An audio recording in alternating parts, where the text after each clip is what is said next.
So anyway, I spoke to them both. Guinness had loads of barriers. They use WOWSA, which is World Open Water Swimming Association. So any swimming challenges, even if it's a pool swim, that you've got to go through WOWSA to get it approved for them to sort of verify it. So the first hurdle for me was because I was doing a marathon swim.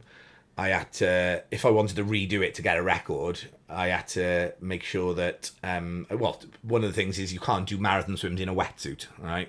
And because I was wearing a wetsuit, they weren't having any of it. They were a little bit funny about it. They were just a bit like, if we're going to open a can of worms, if we agree to you doing this new record in a pool, we're going to have people who've done channel crossings in wetsuits in fast times compared to people who didn't have wetsuits on in fast times, and they're going to want to have their records reapproved because they've been denied over the years. So it was basically going down a bit of a rabbit hole, opening a can of worms, and I said, that's fine. I said, it is what it is. You know, funny enough, I went on the podcast with Wowser, so it was because they're based in California. Yeah.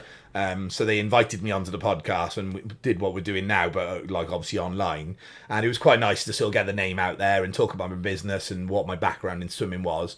And I thought, actually, they were inviting me on. They're gonna let me have this. You know, they're gonna approve this, right? But they didn't. They just stuck to their guns.